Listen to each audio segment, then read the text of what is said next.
Hola, hola, ¿qué tal a todos? Vamos a esperar a que se junte un poquito de audiencia y a esperar a nuestra invitada de hoy.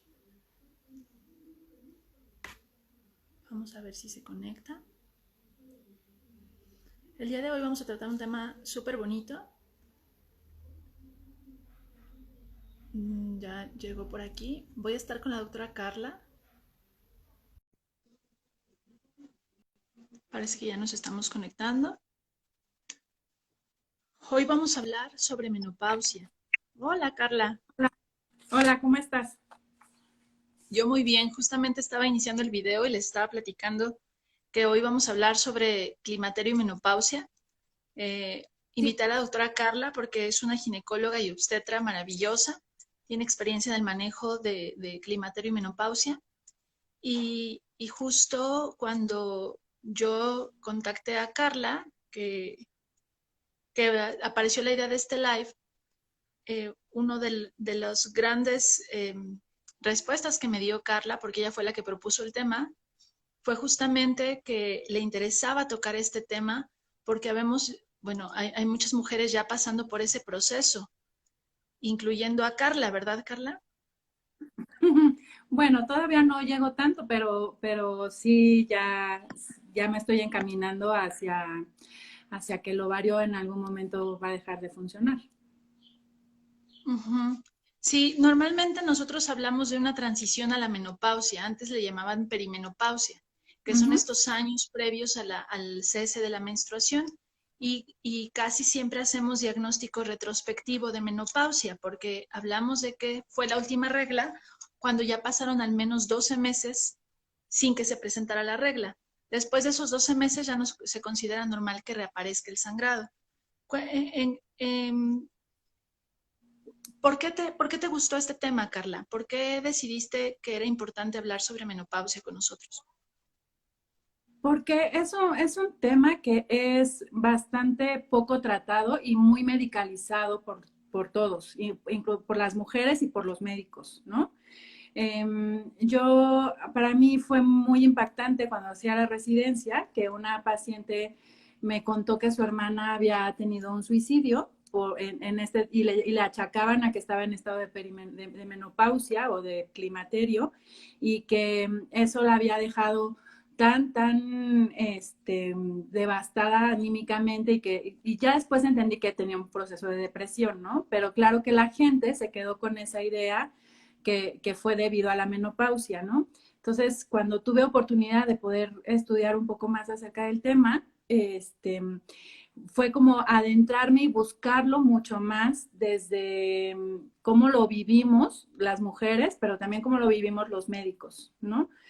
Claro. Por ahí hay un doctor español, Neiro, que dice que hemos medicalizado la vida y hemos psiquiatrizado las emociones. Y yo creo que hemos Sí, medicalizado la vida en todo, ¿no? Y ahora, sí, pues, las consultas van y nos dicen, es que, ¿qué me voy a tomar para los bochornos? Es que, ¿qué me voy a tomar para los cambios de estado de ánimo? Cuando en realidad habría que explicarles qué es lo que pasa para que puedan vivir claro, de manera distinta. Y si hay que tratarla, la tendremos que tratar, pero si no, que claro. pasen el proceso mucho más suyo, haciéndolo más suyo y con menos miedos. Claro, para mí ha sido un motivo de consulta no frecuente, afortunadamente, que llegan pacientes con francos trastornos psiquiátricos, trastornos depresivos, trastornos de generalizados de ansiedad, que la familia las lleva pensando en primero descartar que se trate de un descontrol hormonal, porque tenemos muy ligada esa idea de que a las mujeres las hormonas nos ponen locas y no es así. Uh O -huh, sea, como bien dices, uh los -huh. trastornos psiquiátricos tienen un origen diferente y claro que puede coincidir con algunas etapas de la vida en el que por ciertos cambios podemos estar más vulnerables. Por ejemplo, también la esquizofrenia aparece mucho en mujeres jóvenes, adolescentes o de edad cercana a los 20 años y eso no quiere decir que, que deba ser secundario a las hormonas, simplemente son edades susceptibles a cambios. Y me gustó mucho lo que dijiste, porque creo que nos han enseñado e insertado que la menopausia es una enfermedad hormonodeficiente. O sea, no es parte de un proceso normal como debería de ser, como llegó la adolescencia, la adultez y llegar a la menopausia. Eh, y esa patologización de la menopausia hace que siempre queramos intervenir y que siempre queramos tratar de remediar un proceso que es parte de la vida de la mujer. Sí, y que yo creo que inició hace tiempo cuando le empezamos a tener miedo a envejecer y que todo tenía que ser bello y joven para que fuera aceptado socialmente, ¿no? Y entonces asociamos menopausia con vejez y eso pues ya no está bonito y también por eso empezó la terapia de reemplazo hormonal pensando que con eso íbamos a prolongar la juventud de las mujeres cuando pues en realidad nos negamos a ser mujeres que estamos envejeciendo. Claro, claro. Ese tema que tocas y un par de cosas más que has dicho, yo creo que en general le pasa a la sociedad, pero en específico a las mujeres. O sea, las mujeres es a las que nos hacen creer que perdemos valía y que perdemos capacidades y que perdemos oportunidades con la menopausia, porque la visión de la menopausia es mucho el fin de algo. A los hombres se les da la Uh -huh. connotación de que la cana los hace verse inteligentes o que los hace ver más maduros o les da cierto atractivo, pero a nosotras no. A nosotras nos demerita y a nosotras nos envejece y el envejecimiento en esta sociedad consumista no es bien visto. Estaba yo leyendo justo para platicar contigo, Carla, que en algunas sociedades donde la sabiduría de las personas adultas mayores es venerada, es socialmente bien vista y respetada, pocas mujeres llegan a tener síntomas muy importantes durante el proceso de su transición a la menopausia o en la posmenopausia. Entonces parece que no solo es algo biológico, sino hay un contexto social y cultural que nos inserta que debemos de pasarla mal porque se nos está acabando algo, ¿no? Es correcto. Sí, en realidad nuestras abuelas y las madres de nuestras abuelas no externaban sus síntomas, pero también porque no los vivían de la misma manera en la que estamos haciéndolo hoy en día, pero también porque ellas tenían una vida distinta. Todo el tiempo tenían cosas que hacer, todo el tiempo tenían actividades o cosas, o incluso hijos que cuidar, ¿no? Cuando se embarazaban ya demasiado grandes y tenían 10 o 15 hijos antes, pero hoy en día que la vida es, a veces somos mujeres solas, que no tenemos hijos o que nuestros hijos en esta etapa también empiezan a hacer sus vidas independientes, pues nos quedamos sin nada y estamos pensando en ahora que me duele. Claro. Sí, en general. Además, creo que urge buenos referentes. Alguien por aquí en los comentarios nos decía, Lili, que en el 97 en un programa de televisión llamado Mirada de Mujer tocaron el tema de la menopausia y que se armó un escándalo mediático.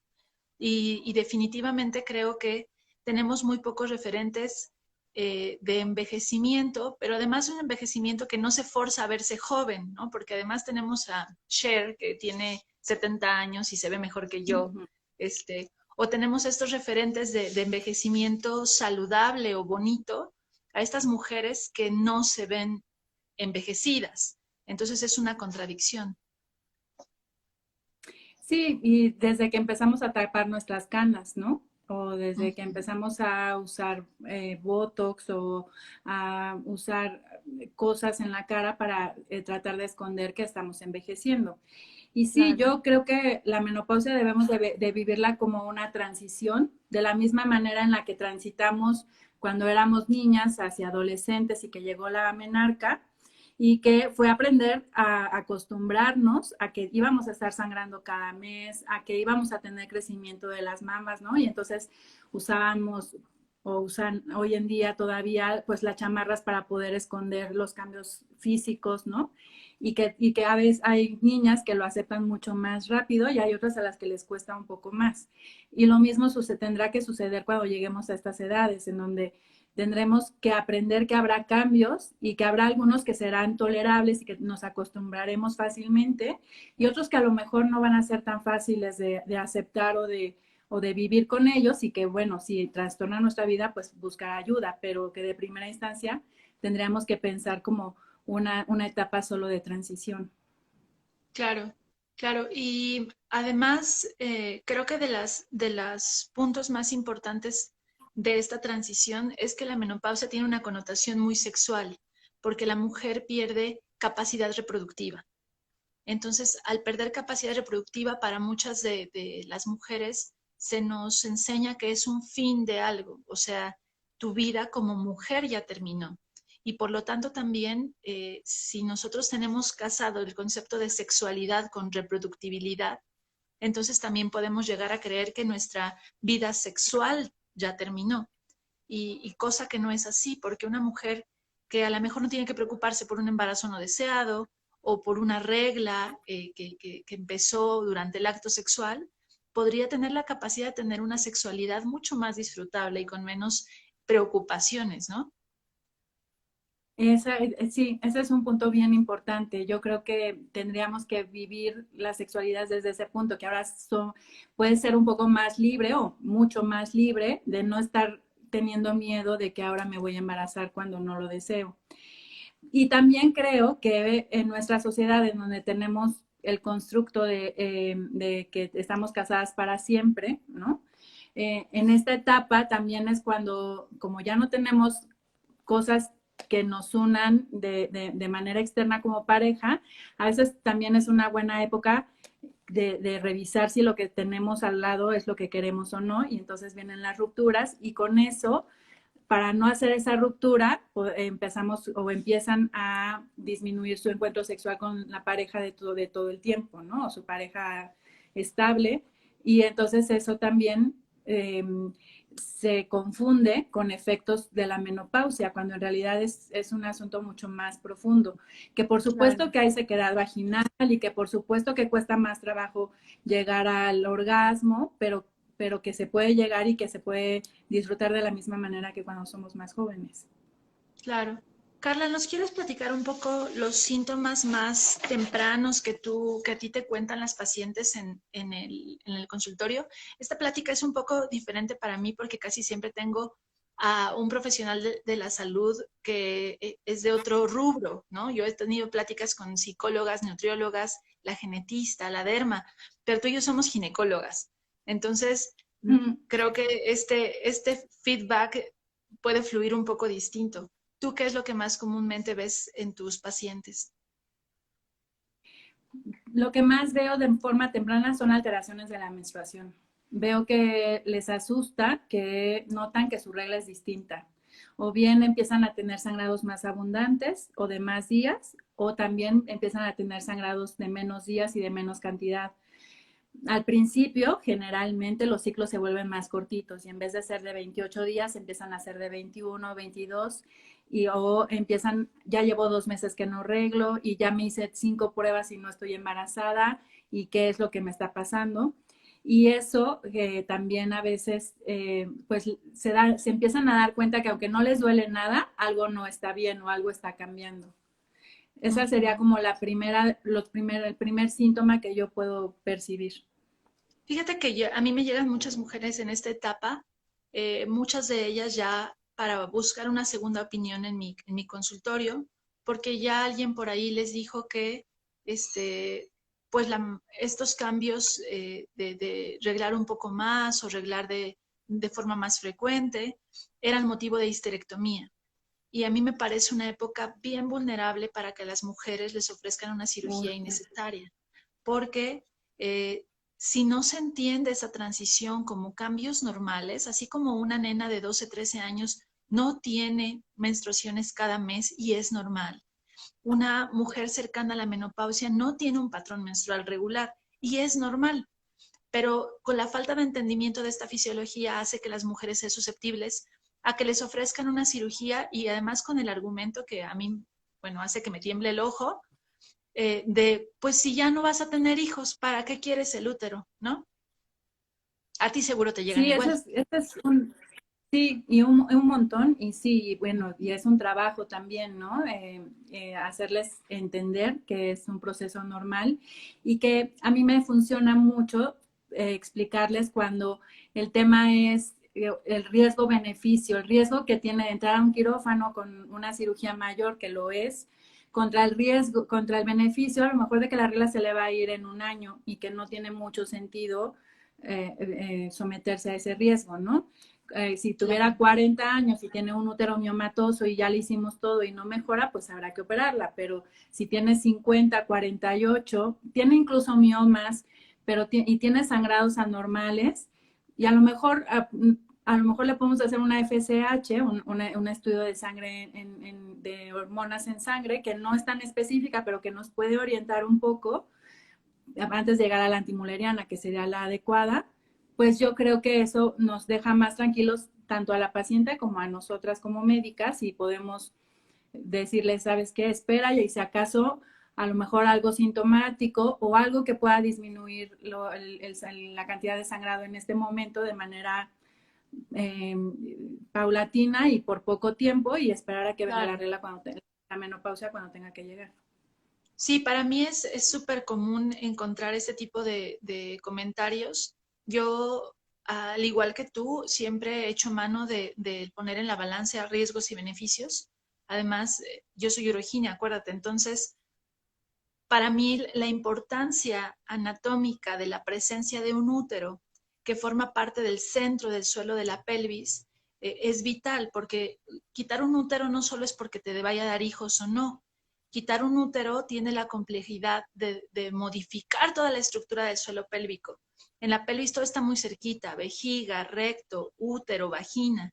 Y cuando tú retiras por algún motivo uno de estos órganos, la función del resto puede cambiar o va a cambiar. Entonces, entre menos toquemos y menos invasivos seamos con el cuerpo femenino, es más fácil que los riesgos estén disminuidos. Por ejemplo, pacientes con histerectomía, que ojalá haya sido necesario haberle quitado el útero, tienen más riesgo de vejiga hiperactiva que se Uh comporte como -huh. neurogénica, o sea, que esté resistente al tratamiento. Tiene más riesgo de que se les caiga la vejiga, tiene más riesgo de que se prolapse la vagina. O sea, quitar el útero es la solución y la panacea para todo y después de eso vas a estar bien. No, la respuesta es no. Te podrán quitar estos periodos irregulares, pero los riesgos de estos otros rubros se aumentan. Entonces, hay que ser bien cuidadoso. La histerectomía es una de las cirugías más completas en ginecología, ¿estás de acuerdo? En la que más riesgo Sí, sí, es tenemos de una lastimar alguna cirugía otra lesión. mayor. Uh -huh. Es una cirugía mayor que muchas veces necesitamos incluso tener sangre disponible en caso de necesitar transfundir por los riesgos que esto tiene. Entonces, fácilmente quitar un útero no debe ser la primera línea cuando se puede mantener, ¿no?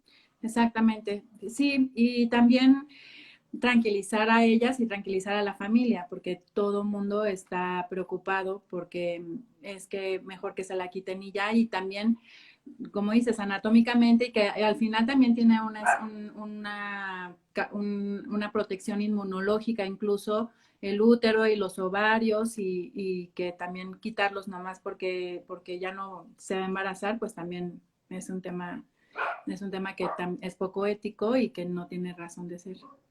Sí, otro argumento que a mí me viene mucho es el de está dando lata el útero porque está el periodo irregular y les dicen que pues mejor de una vez se lo quitan, no le vaya a dar cáncer, ¿no?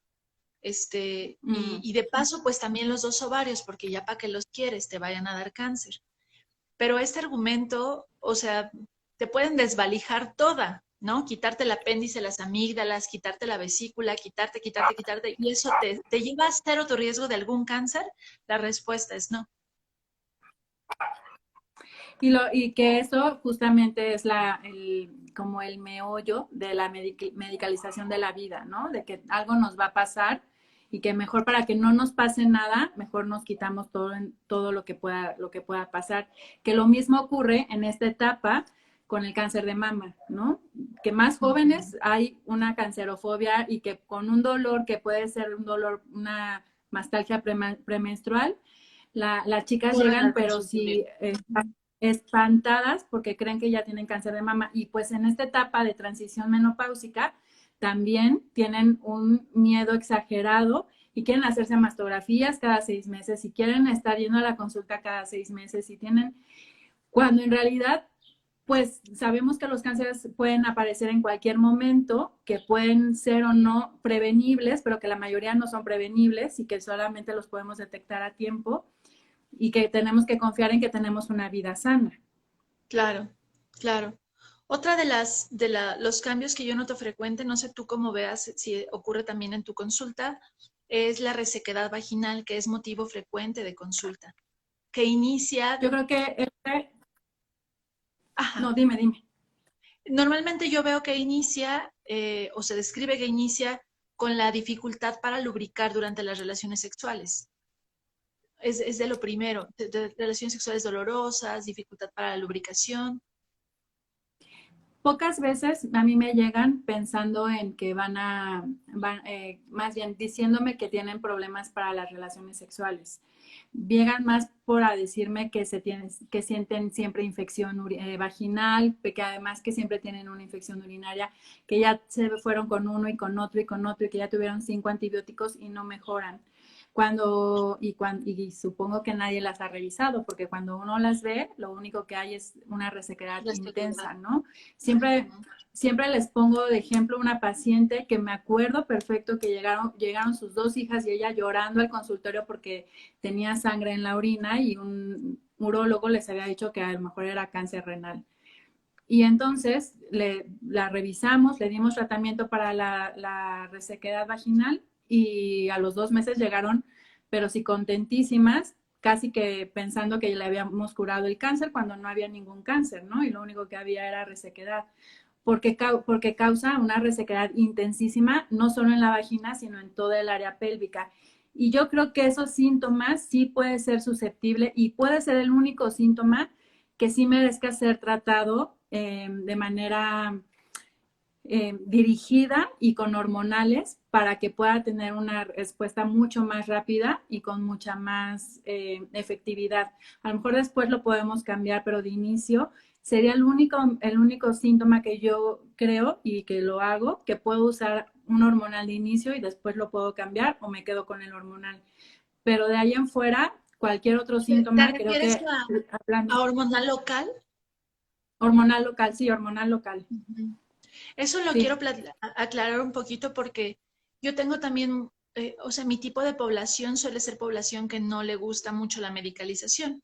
Entonces llegan pacientes que no quieren saber nada de hormonas. Uh Entonces, -huh. cuando yo les sugiero una aplicación local de estrógenos, normalmente salen huyendo o quieren que porque les dijeron que tenían quistes en las mamas y entonces el médico que le diagnosticó los quistes le dijo que nunca se dejara poner nada de hormonas.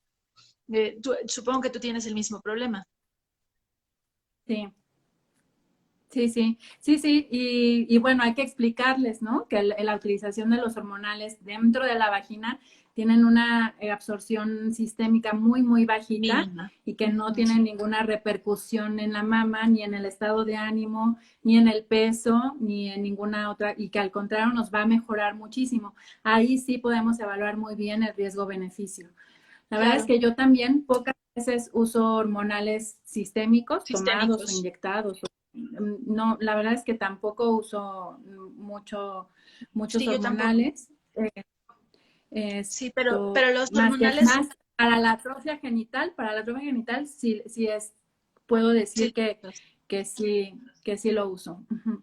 Sí, yo tengo experiencia también como tú de tener que convencer a las pacientes de que el efecto local que estamos buscando impacta solamente a nivel urogenital, porque también la vejiga y la uretra se ven beneficiadas, pero que la absorción a nivel sistémico es muy poca y que todos los efectos secundarios que les contaron eran, número uno, de las hormonas que usaban nuestras mamás o nuestras abuelitas, que les tocó a las pobres dosis de caballo, ¿no? Había Ujú.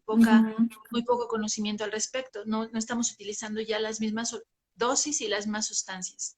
Y número dos, que está comprobado científicamente que incluso en mujeres que ya están tratadas de cáncer de mama, es seguro utilizar el estrógeno. Yo solo lo evito en pacientes Así que es. tienen cáncer de mama activo.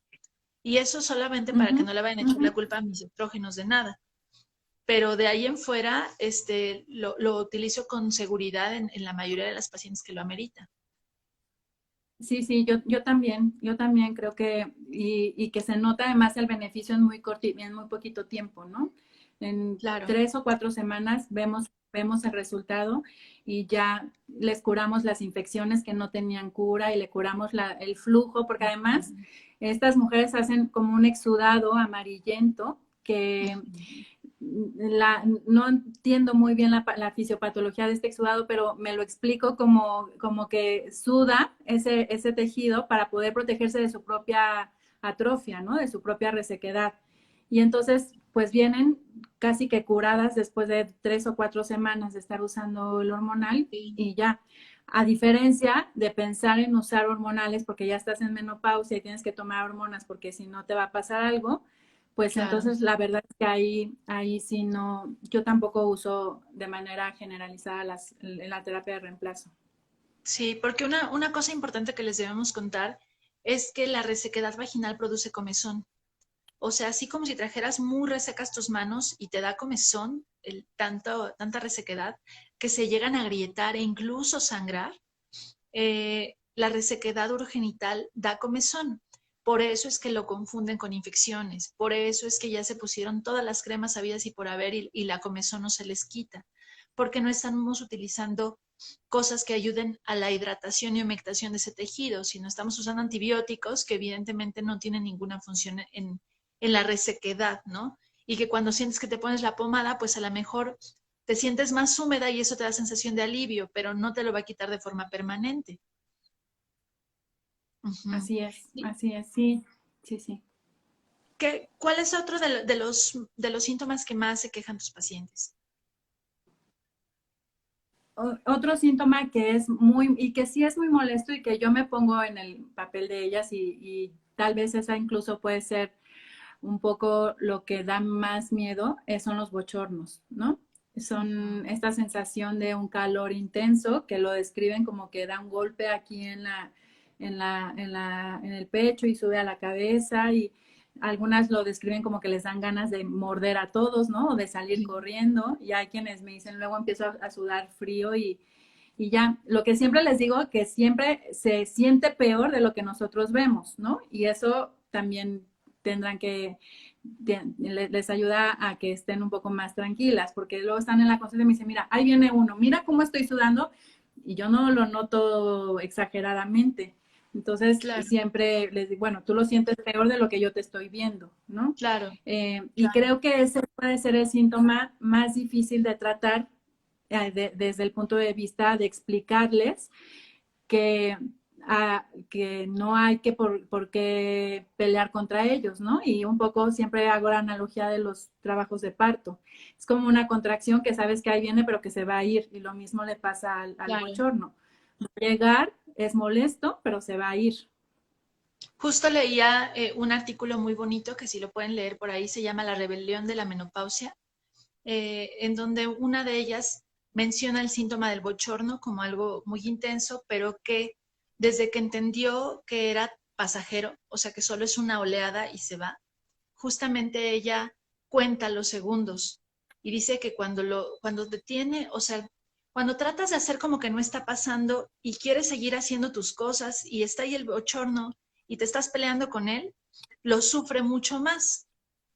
Entonces, ella lo que hace es detenerse y contar los segundos que dura el bochorno.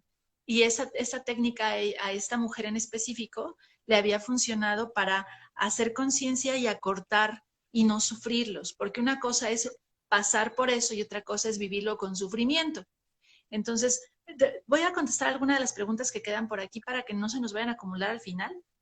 Sí. Preguntan, ¿a qué edad empieza esta etapa? ¿Quieres contestarles? Esa es una pregunta también bien interesante porque cuando hoy me llegó una paciente con 37 años y me dice, es que ya me quiero preparar para la menopausia porque ya en 2 años me va a llegar, ¿no? Bueno, tiene casi mi edad. Normalmente la transición menopáusica ocurre entre los 45, 47 años hasta los 54, 55. En nuestro medio, más o menos los 50 y 51 años es como la edad en promedio Promedio. más frecuente. Ujú. Sí. Exactamente. Y sería Los normal síntomas que pueden llegara, aparecer. y sería normal que llegara ¿Perdón? antes de los 40 años. Les platicaba que no Sí, sería sí, sí. normal que llegara antes de los 40 años. Eso se llama menopausia prematura y eso se trata de una forma diferente.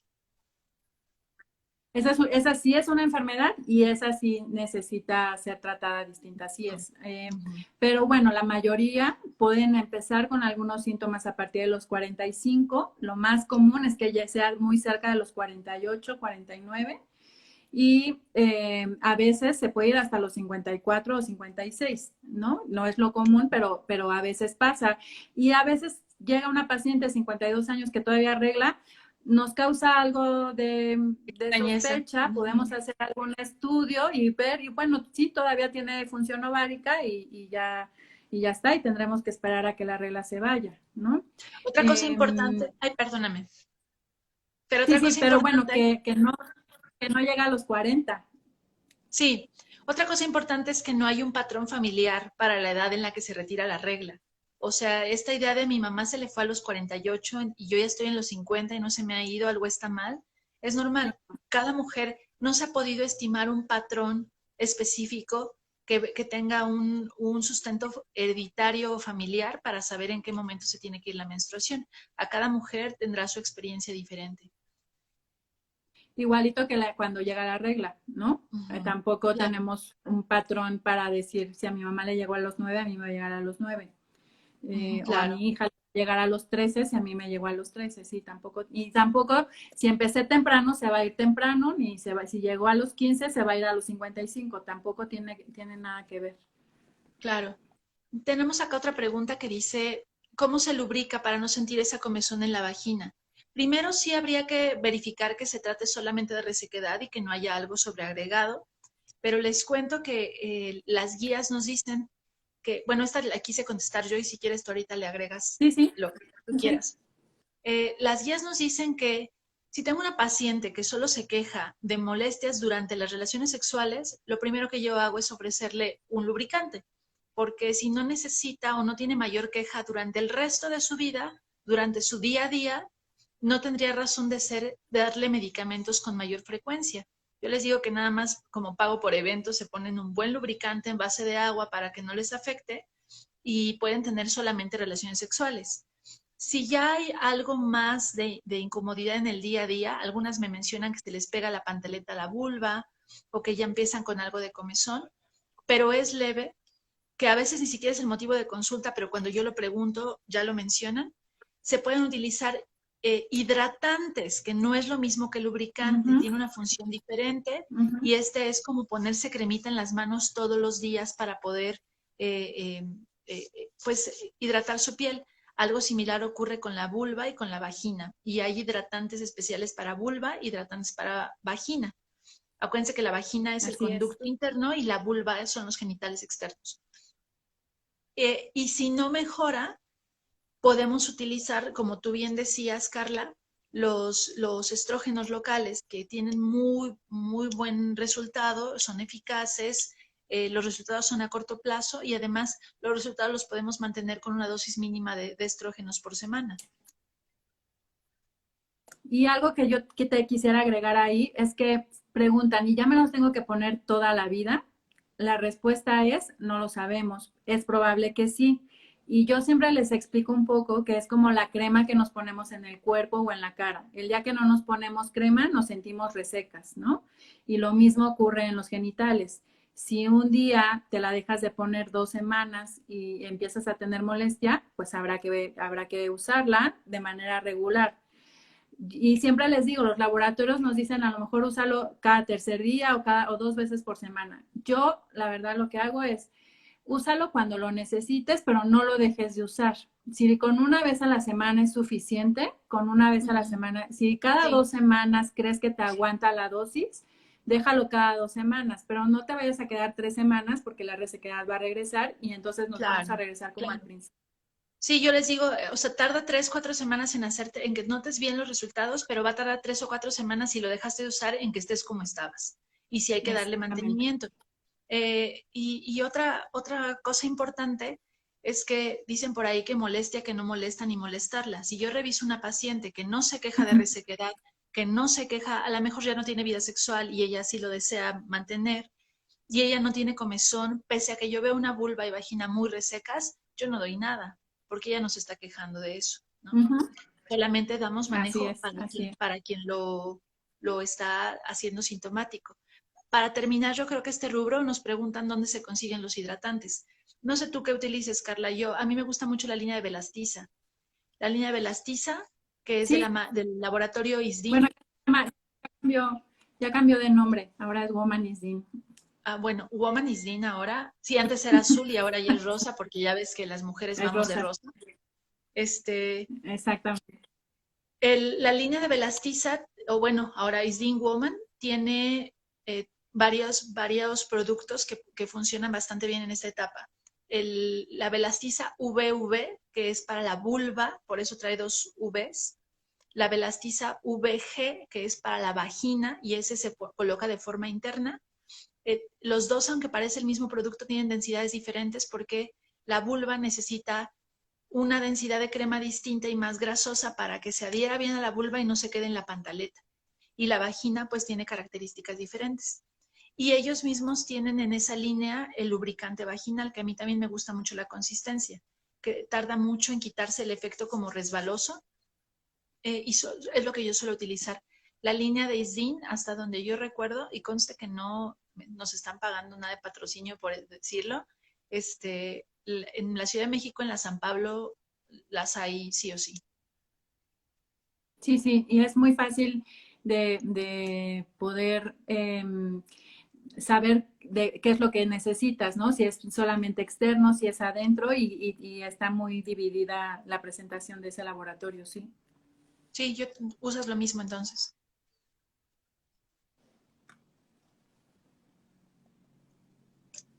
Hay otra pregunta por aquí que te preguntan, ¿la frecuencia de los bochornos se modifica por el estrés? Sí, hay que identificar qué es lo que puede ocasionar, aunque los bochornos llegan a veces sin avisar. La verdad es que hay factores que pueden promover que aparezcan en más cantidad o incluso precipitadamente, ¿no? Y cada mujer responde de manera distinta. A veces algunas tienen que ver con comidas muy picantes, si no hacen ejercicio o si hacen, generalmente esto ayuda a disminuir los bochornos. Cuando están estresadas, también es un factor predisponente para que aparezcan más y con mayor intensidad. Algunos alimentos, además de los muy condimentados o picantes, algunos alimentos también se pueden asociar a la presentación de los bochornos. Claro. Y además, saber que los bochornos pueden ser eh, pocos durante el día o durante la noche y que solamente ameritan tratamiento medicamentoso los bochornos que impacten en tu calidad de vida, o sea, el que no te deja pensar, el que no te deja dormir, el que te pone de malas y no te permite seguir con tu día a día. Pero el resto de los bochornos casi siempre, yo siento que a veces parecen respuestas casi muy simplonas o muy eh, casi bobas cuando les digo, ¿y si te puedes cargar un suéter que te lo puedas quitar y poner? O sea, aligerarte de ropa puede hacer que el bochorno sea pasajero. Ponerte un ventilador pequeño en tu escritorio, abrir la ventana para dormir y que estés fresca. Y a lo mejor te pones una sábana que te puedas quitar y poner. O sea, hay muchas medidas generales que podemos hacer para evitar medicamentos y que solo nos va a hacer llevadera esta etapa. Sí no te va a quitar el bochorno, pero no necesariamente lo tenemos que suprimir. Solamente los bochornos, que en términos médicos se llaman síntomas vasomotores severos, son los que ameritan manejo.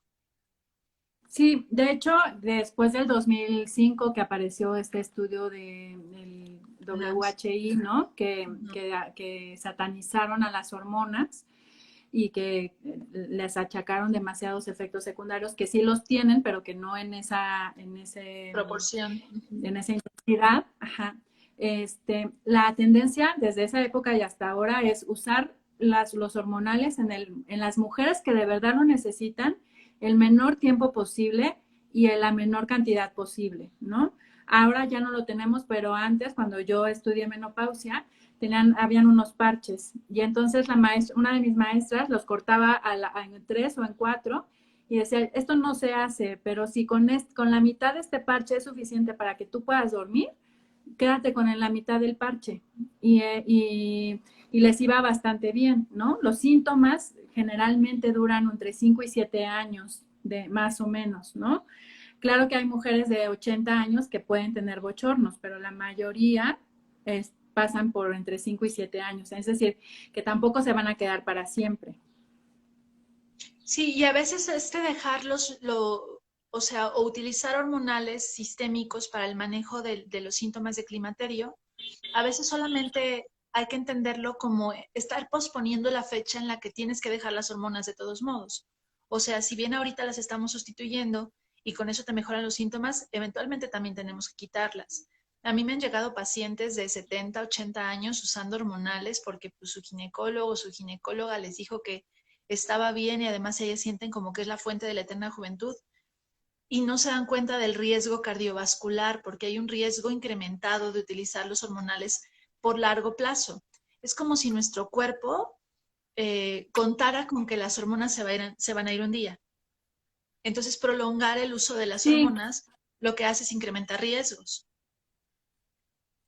aunque no se parecen, yo lo explico un poco como que tenemos un síndrome de abstinencia de hormonas, ¿no? En este periodo en el que tenemos estos síntomas de que nos empiezan a hacer falta y entonces tenemos bochornos y entonces dejamos de dormir y entonces nos reseca la piel, ¿no? Y nos salen más canas. Pero que es un periodo en el que nos acostumbramos a que ya no vamos a tener más hormonas. Y entonces una vez que nos liberamos de la dependencia que tiene nuestro cuerpo, que al final, pues también las hormonas son las que nos hacen ser capaces de reproducirnos, ¿no?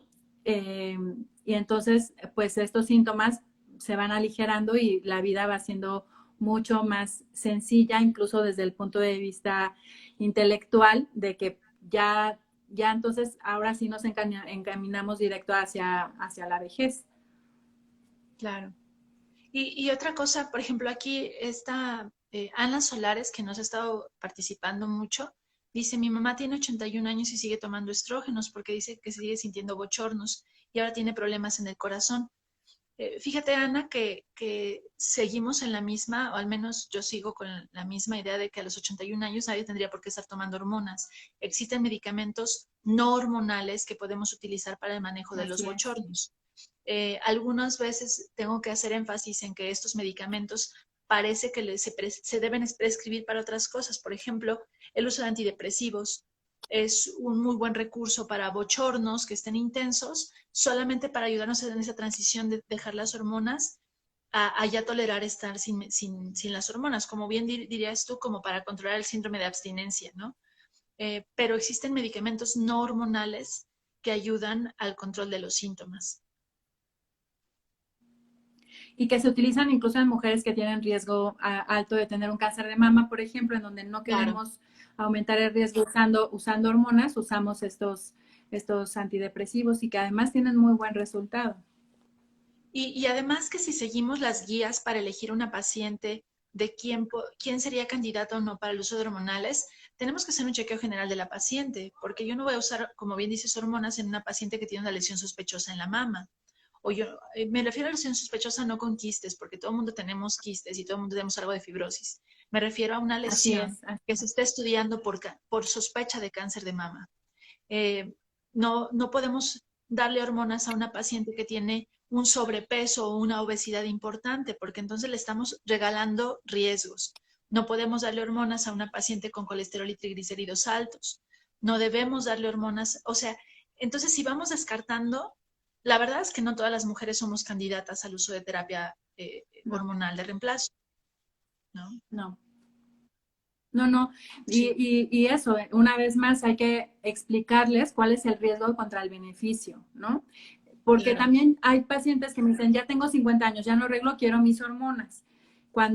Y en realidad a lo mejor no tienen síntomas y ellas no son candidatas a usar hormonas, ¿no? claro, Ahora, también aclarar que en aquellas en las que sí tenemos que darles hormonas porque sus síntomas son muy intensos, porque su calidad de vida está por el suelo, tenemos que escogerlas, como bien dices, escoger muy bien de acuerdo a los antecedentes, pero que además eso no es una causa directa de que en algún momento va a tener un cáncer de mama. Esto lo que quiero decir es que las hormonas por sí mismas no causan el cáncer de mama, sino que son las hormonas más todos los factores que ellas pueden ir acumulando en su perfil personal, ¿no?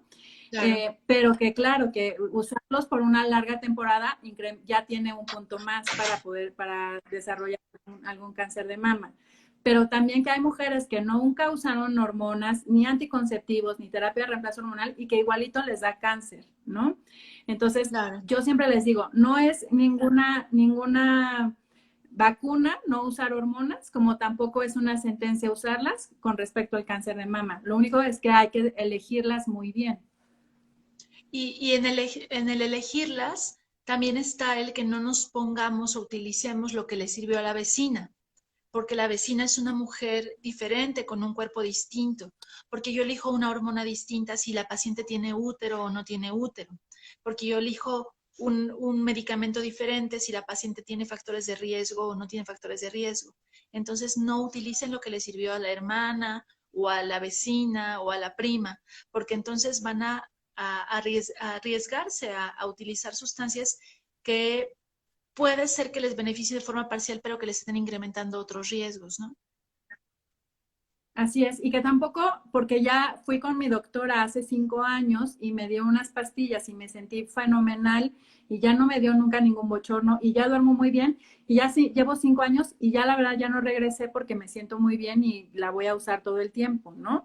Si bien Claro. usamos las hormonas, como lo dijimos, lo hemos dicho, es poquito, bueno, el menor tiempo posible. Entonces, a Posible. veces Ujú. hacemos algo de experimentos para, bueno, vamos a suspenderlo a ver cómo te sientes, a ver qué tanto están los bochornos, a ver si ya bajaron.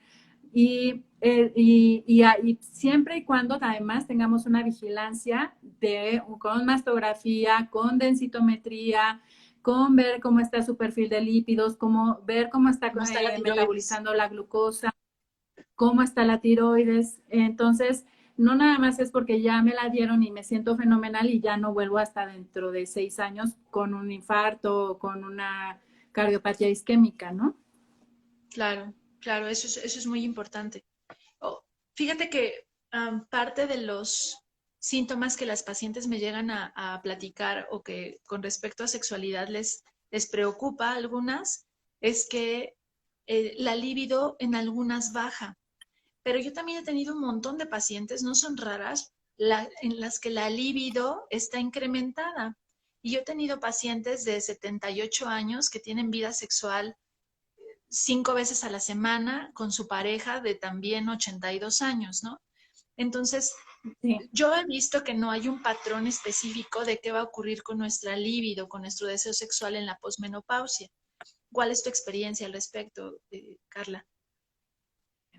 Ese es un tema que yo quisiera que explorar algún día con un sexólogo, porque normalmente asocian líbido con hormonas, ¿no? Y si bien tras la menopausia y esta disminución de hormonas, la libido se puede ver disminuida, hay mujeres menstruando que de todas maneras se quejan de disminución de la libido y que muchas veces también depende mucho del estado de pareja en el que se encuentren y del momento de su vida en el que se encuentren. Eh, Claro, y a veces quieren testosterona porque leyeron, porque vieron que la testosterona les va a aumentar el líbido y a lo mejor por más testosterona lo único que van a hacer es que les salga vello, hablen más fuerte y si tienen una pareja con la que no tienen una buena relación, la libido no va a regresar. claro. Sí, el deseo sexual es mucho más complejo que solamente el juego de hormonas, sino hay todo un contexto alrededor de cómo está tu relación de pareja para que esto ocurra. Eh, a mí me gustaría mucho regresar a o hacer énfasis, Carla, porque creo que es de lo que menos se habla. Fíjate que para que sepan, Carla y yo nos autodenominamos feministas, porque de esa forma nos conocimos y en este camino estamos. Me llamó mucho la atención, Carla, Aprendiendo, aún en el aprendiendo. feminismo no se habla de menopausia. O sea, el feminismo tiene Sí, muchos movimientos para hablar de menstruación y ahora vemos copas menstruales por todos lados y ahora vemos toallas sanitarias por todos lados y vemos chicas censuradas en Instagram porque se muestran con una pantaleta o un pantalón manchado de menstruación. Y pareciera que se vuelve un símbolo de femineidad o incluso de feminismo la mujer menstruante. Pero ¿qué hay con la mujer que no regla? A mí me ha llamado la atención que incluso este live ha sido menos taquillero que otros lives, ¿no? O he tenido menos sí. comentarios al respecto que de otros temas que he tocado. Hay una penumbra en la información de la mujer que cesa su menstruación que me parece tremendamente importante quitar porque además nuestra expectativa de vida ya va por arriba de los 80 años. Eso quiere decir que vamos a pasar al menos una tercera parte de nuestra vida sin menstruación al final. O sea, después de que crucemos la menopausia, no se nos acabó nada porque vamos a tener al menos unos 30 años más para seguir viviendo. Entonces, ¿a ti se te ocurre alguna forma que podamos difundir, que podamos permear esta información a las mujeres que lo van necesitando? Yo creo que vamos a tener que trabajar duro en este tipo de lives o de divulgación en redes sociales y en el consultorio y en nuestras amigas y que vaya siendo como un movimiento de boca a boca de inicio. Y, y sí, yo también buscaba un poco la relación de menopausia y feminismo y tampoco encontré. Por ahí hay un artículo de enfermeras que medio las querían empoderar, pero que está visto que no, y que incluso me vi un pedacito del poema que publicaste en tus historias de Yoconda Belli, y que al final, que me parece maravilloso, pero que al final no me encanta, porque dice, vamos a sobrevivir como han sobrevivido todas, y la verdad es que hablar de menopausia no es que la tengamos que sobrevivir, sino es transitarla de una manera suave, acompañada, y además que es una etapa en la que tenemos que haber trabajado desde antes para autoconocernos y saber qué es lo que vamos a querer hacia el final de nuestra vida. Claro. O será que a lo mejor no lo tengo como tan cercano. Para mí, de forma personal, esta etapa de no solo tener a mis hijas grandes, no solo tener eh, o disminuir el riesgo de un embarazo. O sea, para mí pensar en cruzar esa etapa me parece maravilloso. O sea, creo que dejamos un poco de ser mujeres al servicio de, para podernos adueñar completas de nosotros mismos. Ya no somos cuerpos susceptibles a reproducirse, ya no somos, se disminuye la sexualización de la mujer en esa etapa, ¿no? Con sexualización me refiero a la forma en la que nos ven los hombres, a la forma en la que nos ve la sociedad, no de nuestro ejercicio sexual. Entonces, a mí me parece una etapa liberadora, maravillosa, en la cual terminar de tomar las riendas de tu vida y me da tremendo pesar estas mujeres que sienten que se les quedó el nido vacío, que ya no hay, ya no son atractivas, que ya no hay mucho que ellas puedan hacer, ¿no? Después de la menopausia. Yo creo que es un trabajo personal, ¿no? De manera, en mi caso, yo tenía un poco de miedo a envejecer, ¿no? Todavía hace 10 años, hoy tengo 43, pero hace 10 años yo Ay, le Carla, tenía yo mucho miedo pensé a que las tenías, canas.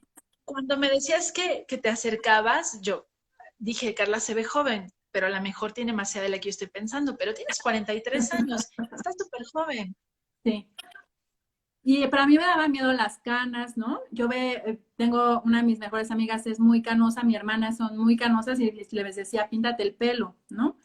Pero hoy en día que yo ya empiezo a tener las mías, ya he empezado a amar, ¿no? Y me he empezado a, que claro que es un trabajo interno, que tienes que además trabajar un poco el cierre de vida también, y no me refiero ¿Tú al crees que cierre es de un duelo, vida de Carla? morirte.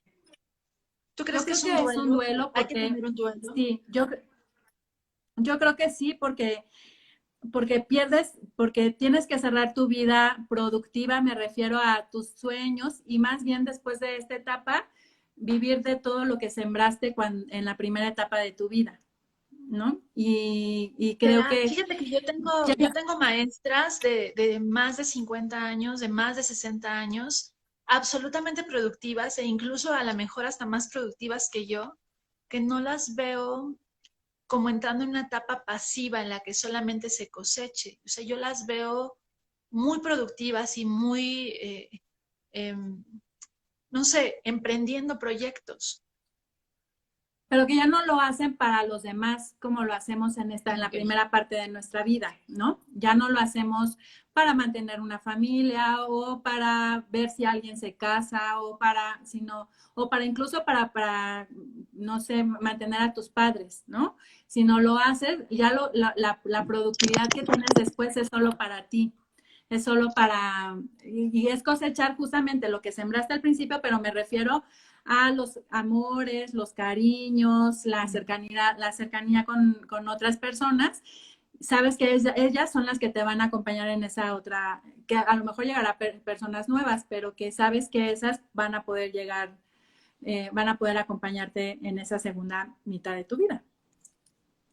Pues yo creo que como un proceso de duelo como tal habría que permitirse vivirlo, ¿no? Y habría que permitirse este cuestionamiento de qué es lo que sigue, esta incertidumbre de qué es lo que va a pasar con este cambio y a lo mejor hasta invitarlas a hacer una lista de las cosas que podríamos cerrar con este ciclo y cuáles otras podemos abrir y podemos seguir eh, eh, pues manejando, produciendo, sin perder de vista que tenemos la tercera parte de nuestra vida por delante. Sí, yo también, y yo creo que tendrá que conjuntarse todo, tener una vida sana, ¿no? Ejercicio, dieta, alimentación y también el periodo de autoconocimiento y de saber qué es lo que somos y qué es lo que queremos y a quienes queremos también en nuestra vida. Claro, claro. Pues, Carla, aunque no lo creas, llevamos casi una hora hablando. Nos quedan como 5 minutitos para podernos despedir. Eh, a mí, primero me gustaría darte espacio para que tú pudieras externar lo que creas que te haya faltado decir o el mensaje que les quieras dejar, porque yo voy a utilizar este video para pasarle el link a todas mis pacientes que me lleguen de posmenopausia. Así que, ¿qué te gustaría decirle a todas las mujeres que van para allá, para ese proceso o que ya lo están viviendo? Yo lo primero es que tendríamos que conocernos y aceptarnos, que nos tenemos que informar y que tenemos que tener una revisión médica. Y no le tengamos miedo tampoco a las enfermedades porque no dependen del todo de nosotros y que mientras tengamos una vida sana, pues las enfermedades llegarán porque tengan que llegar. Y que eso, que trabajemos mucho en nosotras mismas y en los cariños que vamos a querer que nos acompañen. Claro. Sí, a mí me parece muy valioso. A mí me gustaría mucho seguir participando contigo, difundiendo información acerca de menopausia, incluso desde perspectiva feminista, no solo en cuestión médica, pues, sino también para las pacientes, también para nosotras mismas compañeras, porque la visión hay que cambiarla desde las médicas, desde los médicos que recibimos estas pacientes para poder transmitir esta información que sea una información que dé calma y no que dé zozobra, ¿no? Que, que podamos romper tabús, porque además, evidentemente, nuestras mujeres que en esta etapa están pasando la menopausia son mujeres que tuvieron una formación diferente a la que nosotras estamos teniendo o las que están teniendo mis hijas, ¿no? Que es mucho más liberal, mucho más, eh, pues mucho más abierta a temas sexuales, incluyendo la menopausia.